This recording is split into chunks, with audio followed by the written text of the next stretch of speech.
Vamos a presentar este libro, que se llama Poesía ante la incertidumbre. Es un libro que se ha publicado en España y se ha publicado, y yo creo que se va a seguir publicando, en otros países del habla que compartimos, el famoso territorio de la Mancha, del que hablaba Carlos Fuentes. Carlos Fuentes, el territorio de la Mancha lo es en muchos sentidos, porque es el territorio de Cervantes y porque en el ámbito de la literatura tiene bastantes lámparas, está muy manchado por justamente la clase de poesía contra la que de alguna manera combate esta antología, de la que forman parte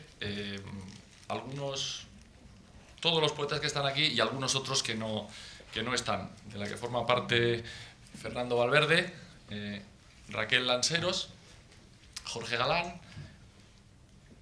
¿quién está por ahí? Andrea Cote y Ali Calderón, respectivamente español, española, salvadoreño, colombiana y mexicano. Y también algunos otros autores, la argentina Ana Huaczuk, no sé exactamente cómo se pronuncia, el nicaragüense Francisco Ruiz Udiel, que por desgracia murió justamente cuando este libro estaba a punto de salir a la calle, y otro español, también granadino, que es Daniel Rodríguez Moya. Es una antología combativa, es una antología que busca pelea, por decirlo de alguna manera.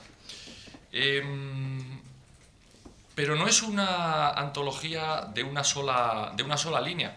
A mí me gustaría leerles en el prólogo, que es un prólogo conjunto, no sé si porque ninguno de ellos se ha atrevido a dar la cara solo ante lo que se les avecina, o porque están de acuerdo en casi todo lo que dicen. Pero ellos dan una lista de los autores a los que admiran, y basta citar, no los voy a leer todos, pero basta citar a algunos de ellos, por ejemplo, a Ángel González o a Jaime Gil de Viedma al lado de Gonzalo Rojas, a José Hierro al lado de Luis García Montero, o a Juan Manuel Roca al lado de José Emilio Pacheco, al lado de Mario Benedetti, al lado de Piedad Bonet, para darse cuenta de que no están hablando de una sola clase de poesía. Desde luego no es una sola clase de poesía la que pueda englobar al mismo tiempo a Gonzalo Rojas y a Mario Benedetti. Lo que sí es una misma clase de calidad y lo que sí que es una misma clase de intención. Una poesía que sea entendida como una conversación entre los autores y sus lectores. Una poesía que sea entendida como un lugar de encuentro, no como un lugar de expulsión. Y creo que ese es uno de los primeros datos que deja bastante clara la antología. Es una antología que se llama Poesía ante la incertidumbre y que lleva un subtítulo que es Nuevos poetas en español. Y habría que pensar qué significa lo de en español, está claro, lo de nuevos no tanto. Nuevo significa que son poetas jóvenes. Yo la verdad es que no los veo tan jóvenes tampoco, no sé vosotros. Casi todos tienen además ya libros bastante reconocibles y reconocidos en su carrera. Es una novedad que hable de la originalidad, es una novedad que hable de la búsqueda de las ganas de epatar, de las ganas de sorprender. Yo creo que no. Yo creo que en este caso, aunque resulte paradójico, novedad significa recuperación, novedad significa tradición. Significa que a lo mejor durante un tiempo la poesía en nuestro idioma se había alejado demasiado del lector, se había alejado demasiado de esa idea de la que hablaba al principio, que consiste en pensar que lo que tiene que querer un poeta cuando escribe sus textos es contar algo de manera inteligible. Y eso no significa que se cuente de manera fácil, eso no significa hacer una poesía facilita para todos los oídos, significa hacer una poesía fácil de comprender, fácil de comprender, aunque pueda ser original, y lo es en muchos de estos casos, lo vais a ver cuando les oigáis leer sus poemas, los que no los conozcáis, fácil en el sentido de poder ser compartida. Creo que eso es muy importante. Ellos dicen entre las cosas que dicen en el prólogo, que a mí me han interesado, hay una que, curiosamente, de lo que he hablado, es una sensación que he tenido muchas veces, y especialmente al hablar de la poesía que se escribe en Latinoamérica. Ellos dicen, no se puede escribir poesía contra alguien. Ese creo que es una línea interesante, muy importante del prólogo de este libro. Yo a veces he tenido la sensación, viajando por América, donde he estado muchas veces y repitiendo en muchos de los sitios, de que si los poetas chilenos no me entusiasmaban en gran medida, otros me entusiasman hasta límites extraordinarios, era porque escribían contra Neruda. Y había muchos poetas argentinos que escribían contra Borges. Y había muchos poetas de diferentes países que parecían escribir solo por diferenciarse solo por salir, digamos, de esos prestigios que uno entiende que son agobiantes. Es verdad que todos somos muy reductivistas y a veces caemos en ese sentido. Yo creo que el famoso boom latinoamericano tuvo sus ventajas y sus desventajas. Redujo todo a un solo nombre. La gente decía Chile, Neruda, México, Octavio Paz, o en el mundo de la novela, Carlos Fuentes. Y hay muchas más cosas. Y uno viajando, y si además uno hace, entre otras cosas que yo hago, si una de las cosas que hace es dirigir una revista como Cuadernos Hispanoamericanos, y tienes que ir buscando de alguna manera, intentar enterarte de lo que ocurre en cada país, pues te das cuenta que había muchas más cosas que Octavio Paz en México, que había muchas más cosas que Borges o que Bioy Casares o que Cortázar en Argentina. Yo creo que la primera cosa que se puede decir de esta antología es que uno, cuando la acaba, está muy de acuerdo, no con todas las cosas que dice el prólogo, porque es imposible estar de acuerdo con todo lo que dice en un mundo que genera tanta opinión como la poesía, ¿no? No sé quién dijo que dos personas solo pueden estar absolutamente de acuerdo en todo si una de las dos es estúpida. Y yo creo que ninguno de nosotros tenemos la vocación de ser estúpidos. Pero desde luego yo, con la línea de que no se puede escribir contra alguien, estoy absolutamente de acuerdo. Ellos dicen que los poetas tienen que ser personas normales. Es otra línea del prólogo, que a lo mejor, me imagino que después, en el coloquio que seguro que va a haber después de la lectura, y que sí que os tengo que pedir una cosa, que es que hagáis las preguntas con el micrófono en la mano, que os va a dar alguien de la Casa América, porque todo esto se graba y así las preguntas también se pueden grabar y se pueden entender para quien después lo vea en la web y demás. ¿Qué significa personas normales? Yo, para un taller de poesía que voy a dar dentro de un rato, os pido, por cierto, a todos, y disculpas porque me tendré que marchar antes de que acabe este acto,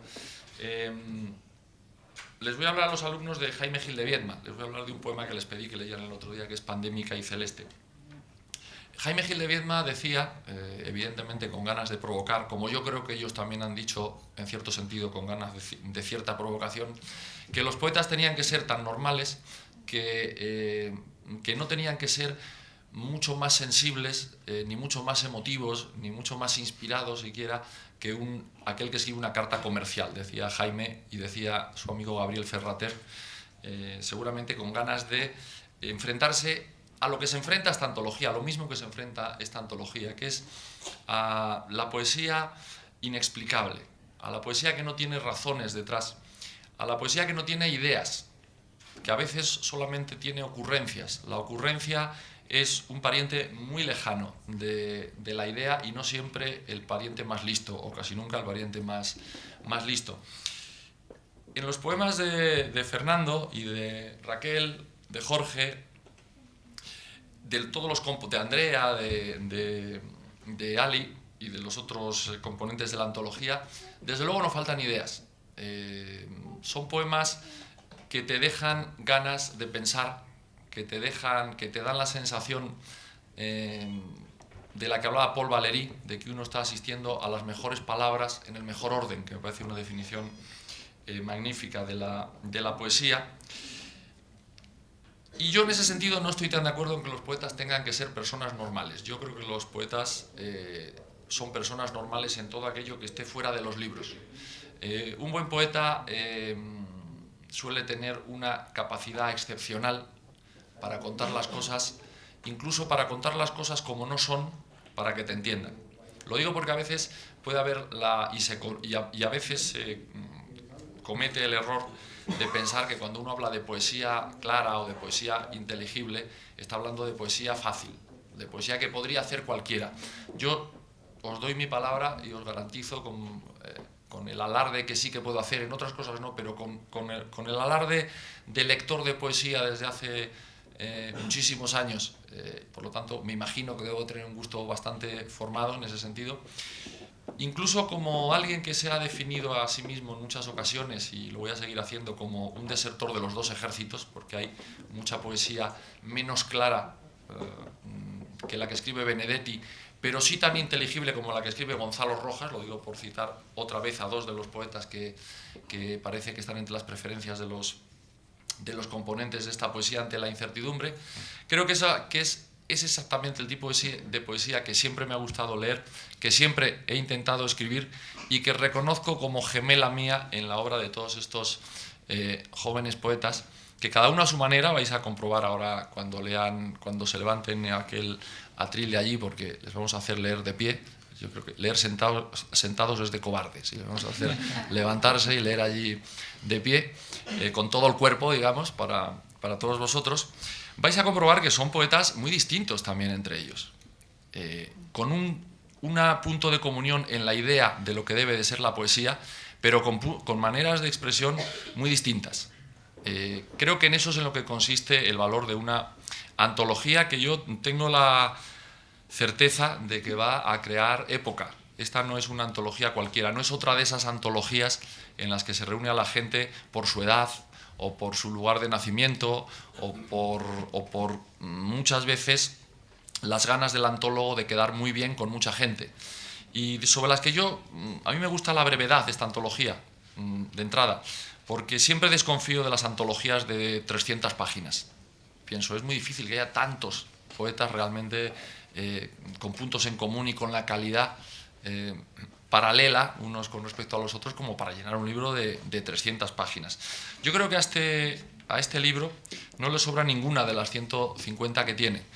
La verdad es que leyéndolo con cuidado no he encontrado un solo poema que me haya parecido gratuito. Creo que están muy bien seleccionados y creo que el conjunto da al mismo tiempo una idea de las diferentes clases de expresión que puede haber en una lengua tan rica, tan inagotable como el español, y también da una idea de la seriedad con la que un poeta tiene que aceptar que la escritura también es un oficio. Todas esas ideas con respecto a la inspiración, con respecto a la emoción, con respecto al sentimentalismo extraordinario que por lo visto que ha tenido tanto prestigio en la historia de la poesía y que tanto daño le ha hecho, y de la que tan llenas están las casetas de la Feria del Libro Antiguo que hay ahí enfrente, seguramente porque hay quien ya escribe libros de viejo directamente cuando los está haciendo. Ninguno de los libros de Ali, de Andrea, de Jorge, de Raquel, de Daniel, de Francisco, de Fernando o de Ana tienen apariencia de libros de viejo. Más bien parecen libros que han venido a quedarse y que han venido a durar. Y finalmente el título, Poesía ante la incertidumbre. Yo antes, el otro día, decía que no me hubiera importado que hubiera estado en plural, que hubiera sido las incertidumbres, porque creo que a lo que se enfrentan con estos poemas es a varias incertidumbres. Obviamente las incertidumbres de los tiempos en los que vivimos, a los que uno no se puede... tiempos, por una parte, complicados y por otra parte nuevos, tiempos en los que pasan cosas que no habían pasado nunca, de todo tipo, en el mundo de la economía, Ahora tenemos un nuevo enemigo que se llama los mercados. Nadie sabe qué son, pero sabemos qué es el enemigo. Desde el mundo de la tecnología, cuando yo empecé a escribir poemas no existía internet, no existían libros electrónicos, no existía tantas cosas que hay que tener en cuenta, porque cuando uno escribe tiene que tener en cuenta las novedades del tiempo en el que vive. Si tú dejas caer un teléfono móvil en cualquier novela de Raymond Chandler, la has destruido. O de Agatha Christie. Seguro, ¿no? Dejas caer un teléfono móvil dentro y nada tendría sentido porque todo se podía solucionar fácilmente con una llamada. Eso ocurre, por ejemplo, ahora digo una llamada y suena mi teléfono, que vamos a apagar inmediatamente con una soltura estupenda. Hay nuevas incertidumbres, pero hay nuevas incertidumbres no solo en el terreno de lo político, de lo económico, de lo tecnológico, de lo social. Hay también nuevas incertidumbres en el mundo del lenguaje. Y dentro del mundo del lenguaje hay nuevas incertidumbres en el mundo de la poesía. Hoy todo es muy conocido.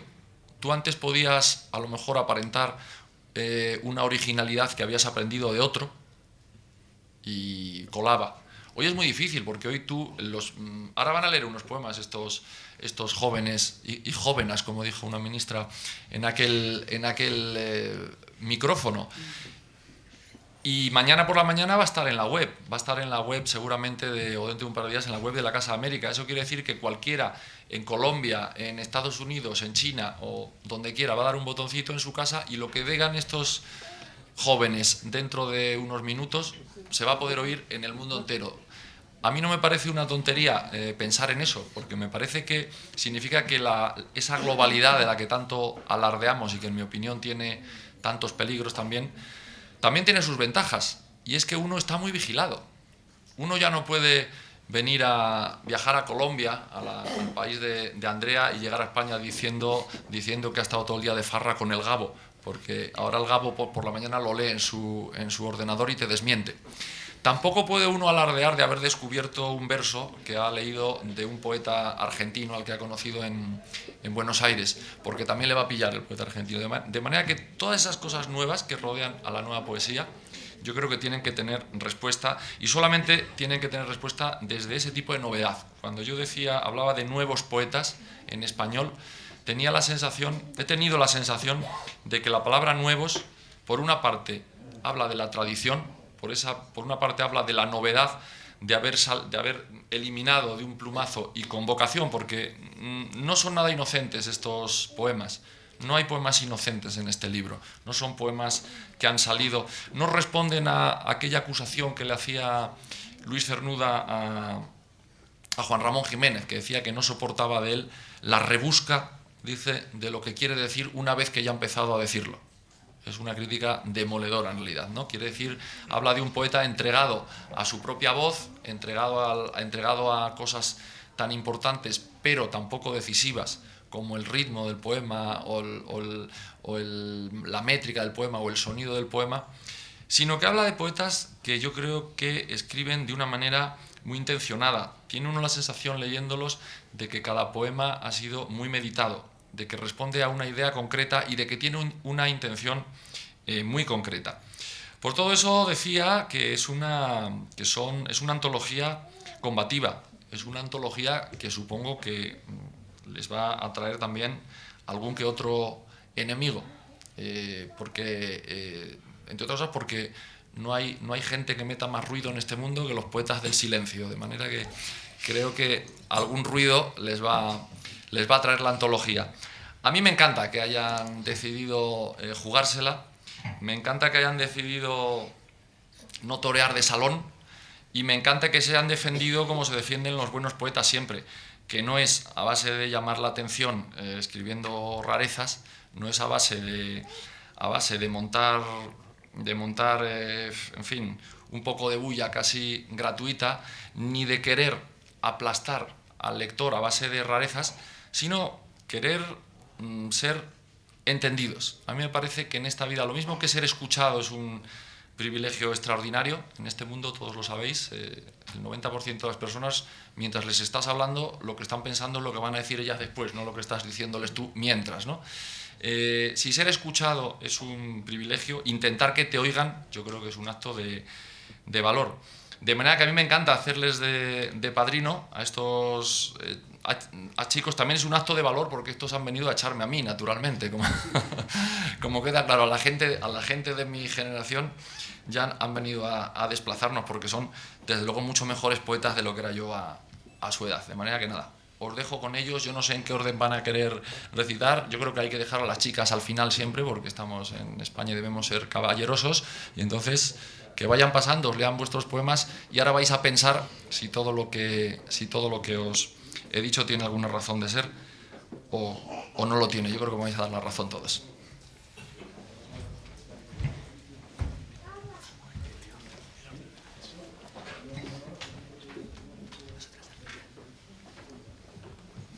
Buenas tardes. Muchas gracias a Casa de América por recibirnos y por su enorme hospitalidad. Muchas gracias a Benjamín por sus cariñosas palabras y muchas gracias a vosotras por venir. Esta antología nació básicamente como reacción a algo que nos preocupaba muchísimo y que nos inquietaba, y es que a la mayoría de las personas, si le preguntas qué opinan de la poesía, te dicen que es algo que no entienden. O sea, la poesía ha quedado de alguna forma recluida a una esquina de las librerías, a un lugar marginal en los suplementos culturales, en las bibliotecas, en cualquier espacio de cualquier tipo. Y estamos convencidos de que eso se debe a que muchos poetas le han hecho mucho daño a la poesía porque han escrito poemas que es imposible entender. A mí me sucede. Yo creo que he leído bastantes libros de poemas como para pensar que cuando no entiendo un poema es que algo falla, porque el poeta al fin y al cabo lo que intenta es establecer un diálogo, una comunicación con el lector. Y creemos que en la actualidad los poetas de nuestra edad están rompiendo esa comunicación, haciendo una poesía que no hay forma de entender. Yo leo poemas de poetas españoles o hispanoamericanos de mi edad y me quedo sorprendido porque es que en la inmensa mayoría de los casos no entiendo absolutamente nada. Y no sé cuál es el objetivo de eso. No logro comprender cuál es el objetivo de eso. Imagino que responde a una moda. Esto podría contarlo algún modisto, como Luis Antonio de Villena, que se ha dedicado a promocionar este tipo de autores totalmente incomprensibles, con antologías en las que ha tratado de resarcirse de sus fracasos literarios, promocionando precisamente lo que le llevó a él a ese fracaso, a ese camino, lo que pensamos que es un callejón sin salida de palabras huecas, porque es una floritura continua per se en sí misma, sin que al final haya una profundidad. Es como dice Juan Manuel Roca en la contraportada del libro, que dice lo siguiente, dice: remover las aguas para parecer profundo. Yo tengo esa sensación continuamente cuando leo muchos de esos poemas que no comprendo, que el poeta está tratando de dar la impresión de que tiene un mundo interior fascinante, pero es un mundo interior que me parece inteligible e inalcanzable para el resto de los mortales. Entonces, creíamos que había que reaccionar de alguna forma ante esto y defender una poesía que se entienda. Es que parece hasta ridículo, ¿no?, tener que defender que un acto de comunicación como la poesía tenga que entenderse. Mis compañeros os van a hablar más sobre esto y yo ya me voy a limitar a leer un poema que se llama La apariencia. Una ciudad enferma es un invierno frío, un invierno tan frío como el dolor sin viento. Un rincón es un verso, un huracán, un águila, agosto, una mentira. Las cosas nunca son lo que parecen. Lorca es la luna quieta sobre el estanque rojo. Neruda, un animal que se retuerce y llora. Tampoco los poetas. Borges cogió el tiempo su descaro. Vallejo jamás leyó a Cernuda. Cernuda nunca quiso una mirada que pudiera salvarle. Miguel Hernández tuvo en su mano un fusil y Alberti, que fue un pájaro, azul como las olas. Los poemas que duelen son de todos. La razón de los días está en ti. El tiempo no comprende la existencia y la ciudad aún duerme. Todos duermen. La noche es un lugar para el olvido. La niebla nunca suele acomodarse. Los barcos que se hunden son ciudades en el fondo del mar. La música es el eco de un lugar muy profundo. Las palabras son cofres que contienen una parte de ti que pretende ser pájaro. Y hay un lugar que tiembla. Los lugares que tiemblan son paisajes. Paisajes parecidos a septiembre. Cartas que son espera. Direcciones de viento que procuran recibir un adiós cuando es octubre y nada se parece al equilibrio de aquello que has amado. La muerte es un instante que ya es nuestro. El frío, una razón para sentir el calor de los otros. Nada aquí se parece a su contrario. Este dolor, tan simple, es un desierto. Muchas gracias.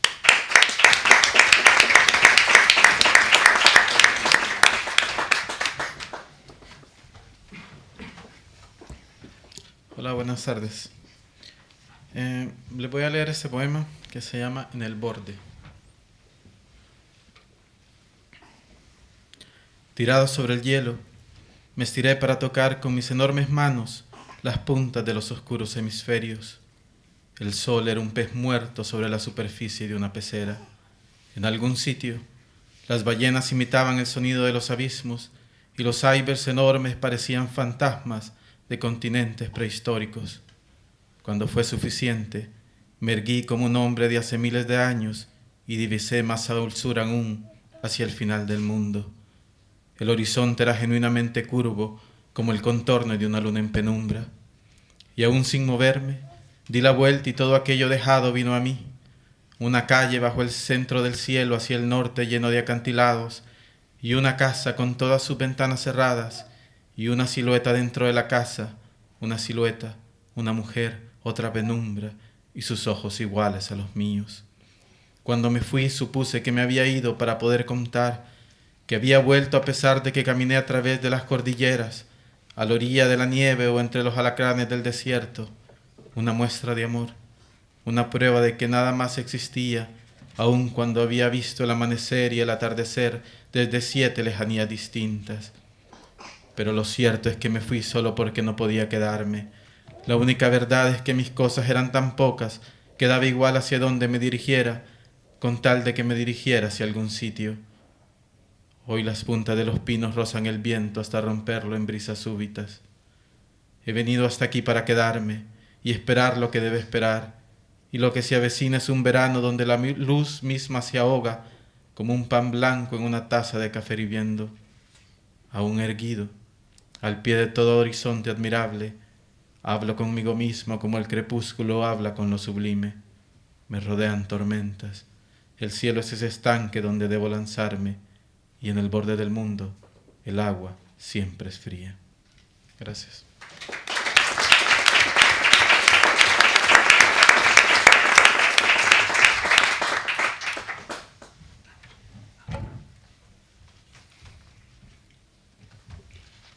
Hola, yo vengo de México, Ali Calderón.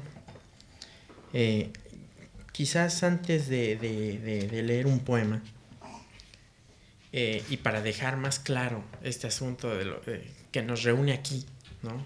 La aparición de esta antología, deba decirles algunas palabras, ¿no?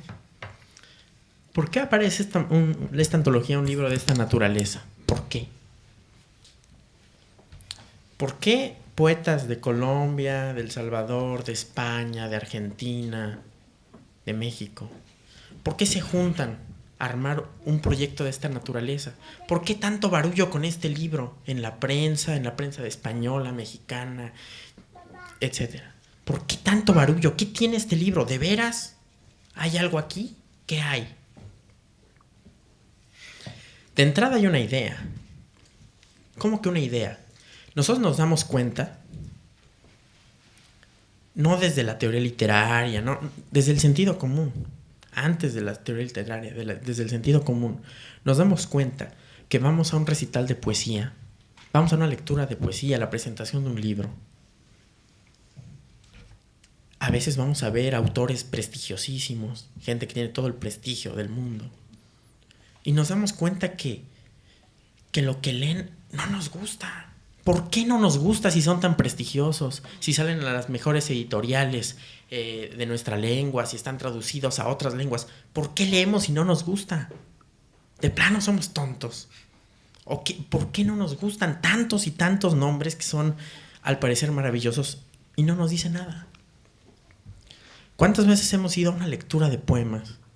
Y en esa lectura de poemas nos quedamos en blanco.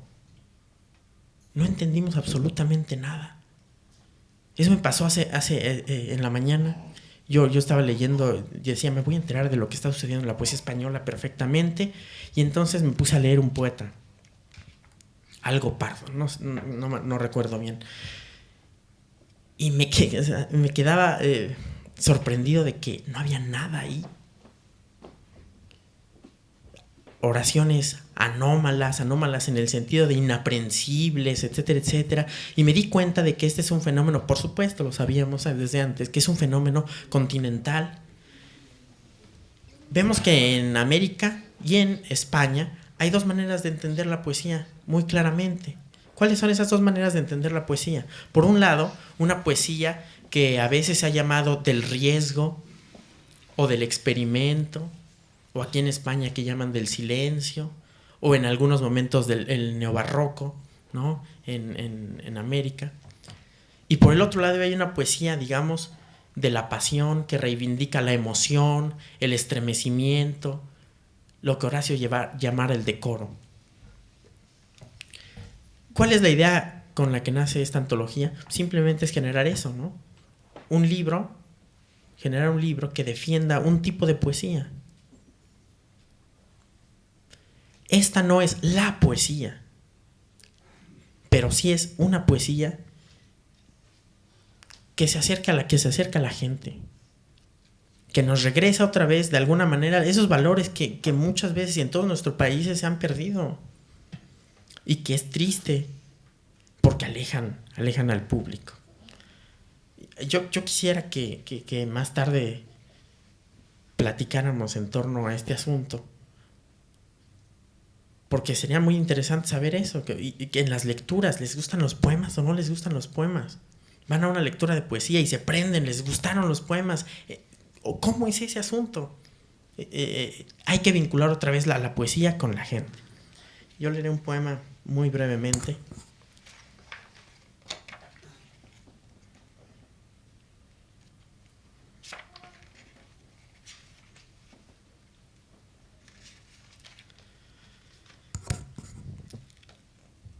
Ahora que la noche es una flor carnívora de sombra, y que todo destello en la negrura invoca antiguas llagas que humillaron la carne. Ahora que silencio y día son la ceniza que me habita, estarás, collar de flores y rasguño atemperada, ignota en otras manos. Deslazado por el viento y esparcido, un escándalo descenderá por tu cabello. Se agitarán tus pendientes al terso ritmo de tu risa, y ahora será un punto en el tiempo plegado para siempre entre nosotros. Ahora tus tacones de alta aguja inundarán la casa con su eco.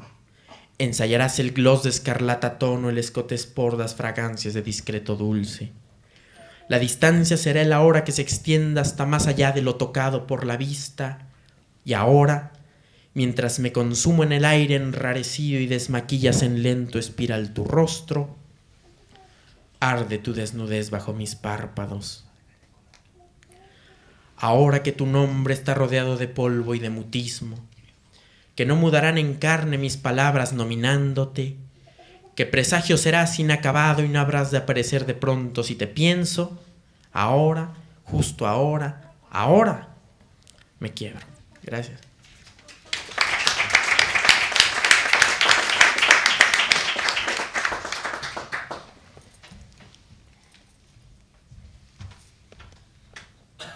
Hola, muy buenas tardes a todos. Muchas gracias por acompañarnos y a la Casa de América en especial por habernos cedido este espacio.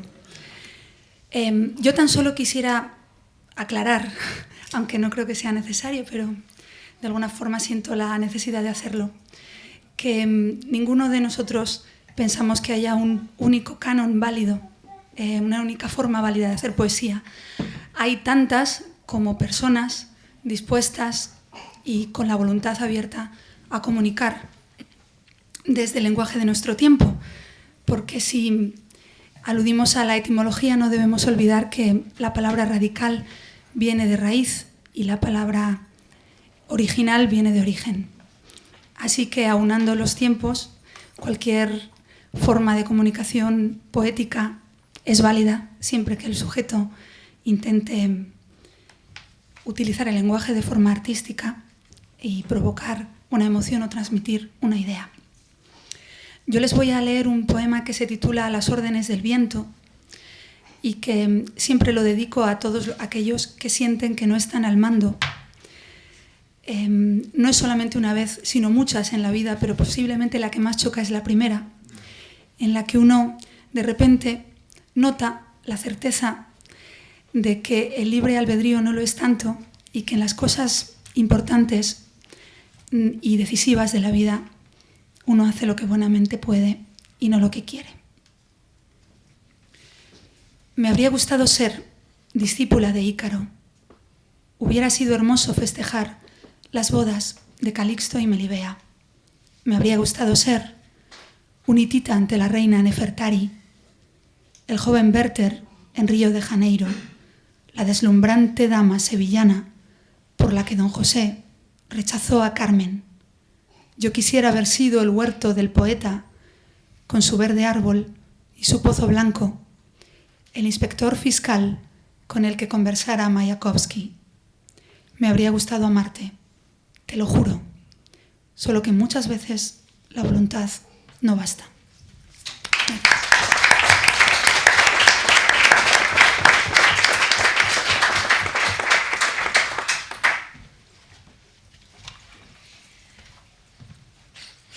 Bueno, buenas noches. Muchísimas gracias por estar aquí. Muchas gracias a Casa América por invitarnos. Yo quiero dedicar la lectura de este poema a la poeta Piedad Bonet en este momento, en la constatación de que en la vida nos toca la felicidad y nos toca el dolor. Todo nos toca todo. Puerto Quebrado. Si supieras que afuera de la casa, atado a la orilla del puerto quebrado, hay un río quemante como las aceras, que cuando toca la tierra es como un desierto al derrumbarse y trae hierba encendida para que ascienda por las paredes, aunque te des a creer que el muro perturbado por las enredaderas es milagro de la humedad y no de la ceniza del agua. Si supieras que el río no es de agua y no trae barcos ni maderos, solo pequeñas algas crecidas en el pecho de hombres dormidos. Si supieras que ese río corre y que es como nosotros o como todo lo que tarde o temprano tiene que hundirse en la tierra. Tú no sabes, pero yo alguna vez lo he visto. Hace parte de las cosas que cuando se están yendo parece que se quedan.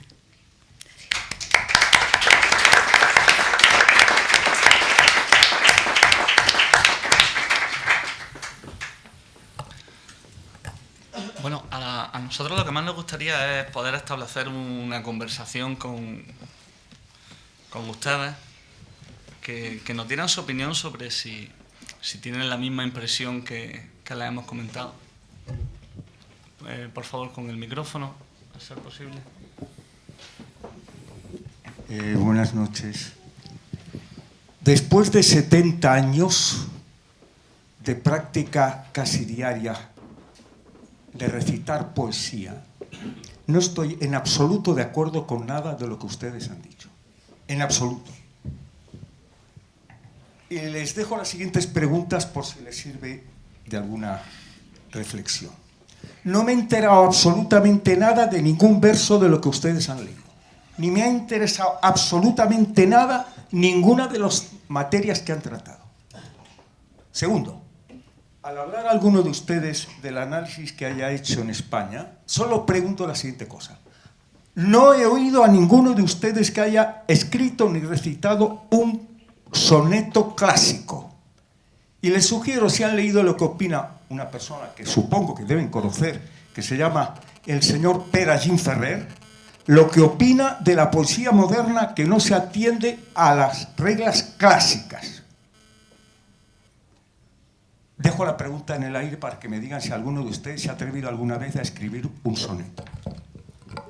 Y finalmente les pregunto, ¿por qué se empeñan todos los poetas de querer ser ellos los que leen y recitan sus versos si no saben ni recitar ni leer? Gracias.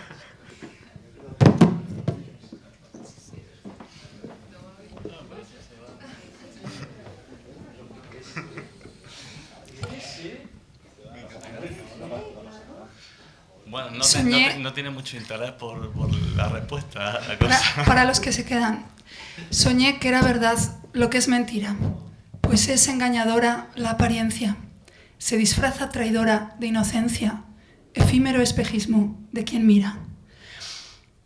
La esperanza crepita hoy en tu pira, tras agotar su pozo de paciencia. Ante tu lacerante indiferencia, mi ilusión, mancillada, se retira. ¿Quién tendrá por fehaciente un vil engaño y la cruel realidad por embustera? ¿Dónde está la virtud? ¿Dónde el amaño? ¿Dónde la infamia casi verdadera? En el arca se vende hasta el mal paño y a veces la verdad no es lo que era.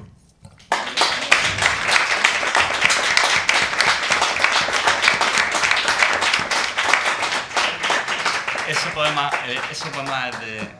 es de Racal. Un magnífico soneto. Lo que nos ha pedido, ¿no? Hola, muy buenas. Se lo ha Yo pedido. me he enterado de casi todo, porque no he dormido nada esta noche, entonces me da igual la poesía del silencio de Villena o eso que alguien ha dicho, Miguel Hernández y un fusil. Si yo no hubiera oído hablar de Miguel Hernández, pensaría que se quedó en una foto, terminó la guerra, se quedó en una foto y ahí murió el fusil y Miguel Hernández. Es decir, es un tópico. ¿Que lo hemos entendido o no lo hemos entendido? No sé. Yo he venido aquí por El Salvador. Jorge Galán, ¿es de El Salvador? Sí. Bien. A mí me interesa mucho El Salvador y quería saber, por ejemplo, pues qué poetas hay interesantes allá y si el cambio político de Funes a Saca ha contribuido para bien o para mal. Muchas gracias. Bueno, a ver, yo creo que hay... Lo que pasa es que es difícil definir eso porque sí hay una voluntad que es mucho más humana en el gobierno, pero es cierto que también ha venido en medio de la crisis y de una crisis muy fuerte. Yo creo que sin duda estamos mucho mejor gobernados, sin duda hay una voluntad humana mucho más profunda, mucho más grande.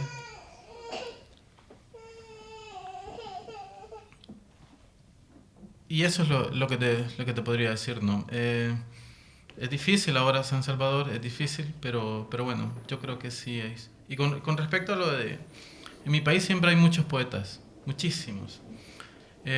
Lo que sucede es que yo siento que hay poco rigor.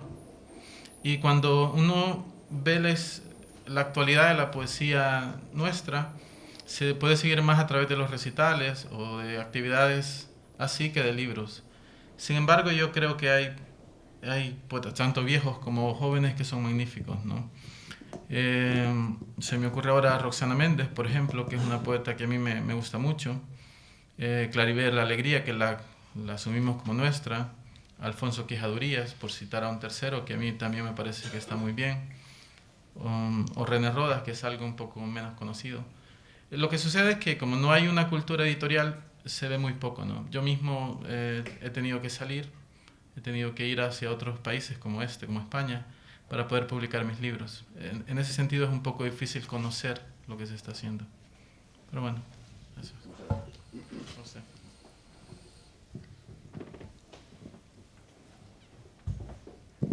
Hola, buenas tardes.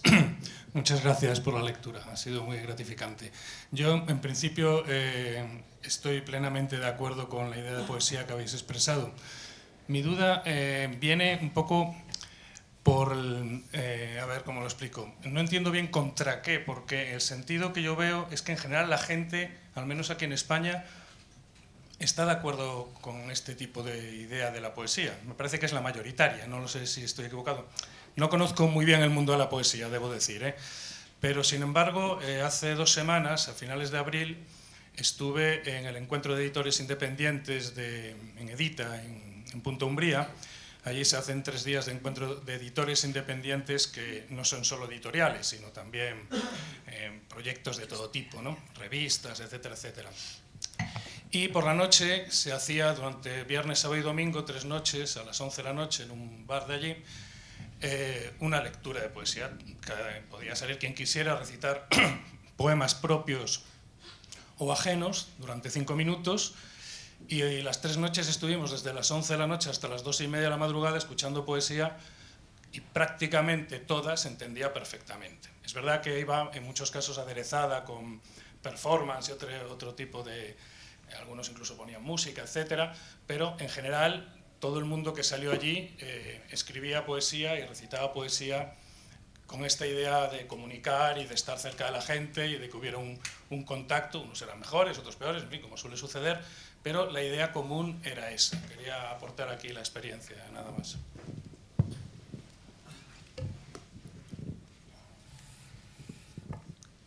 Sí, es que yo creo que es un problema de los poetas conocidos, de los poetas que se creen poetas, porque toman una distancia que a mí me parece preocupante de la gente. Además, conforme van avanzando sus trayectorias, tengo la sensación de que esa distancia se va haciendo mayor. Con respecto a los jóvenes que están escribiendo hoy, además, precisamente a los que no se les entiende prácticamente nada son los que están recibiendo los premios más importantes, los que son más reconocidos, los que publican en las mejores editoriales, porque la crítica o quienes ostentan las mejores tribunas críticas están defendiendo una visión interesada de la poesía que consiste precisamente en eso, consiste precisamente en dar la impresión de que ellos son más inteligentes que el resto de los mortales y que no los entendamos es algo que responde a que no tenemos una intelectualidad tan sublime como la suya. Entonces, a mí eso sí, seguramente, si va a una lectura de poemas en un bar en la que puede leer todo el mundo, eso no sucede. Pero si uno va a escuchar a los ganadores del premio Generación del 27, por ponerte un ejemplo, pues difícilmente entienda nada. Yo no entiendo prácticamente nada de lo que leo. Entonces, a lo mejor soy tonto. Yo cuando voy al cine y no entiendo nada, pues tiendo a pensar que la película no estaba bien. En cambio, cuando los lectores leen un poema y no lo entienden, piensan que no estaban lo suficientemente preparados o que el poeta era muchísimo más inteligente que ellos. A mí esto es algo que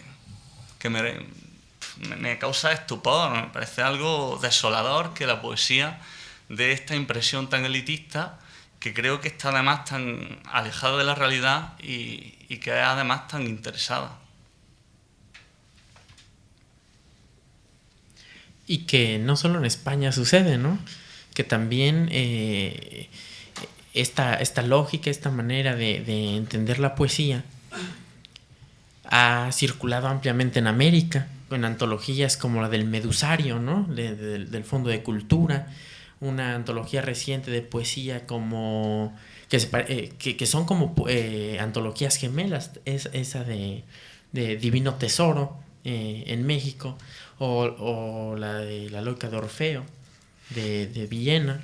Entonces, es un tipo de hacer poesía, es una manera de hacer poesía con la que nosotros no estamos de acuerdo, sin censura. Cada quien hace el tipo de poesía que le interesa, pero no estamos de acuerdo con ese tipo de poesía.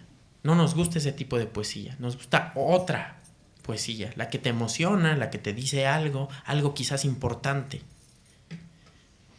Se supone que después de leer un poema uno por lo menos debe sentir algo, alguna emoción. Ahora, si uno siente exasperación, bueno, entonces ya hay un problema, ¿no? Sí. También es una emoción muy mala.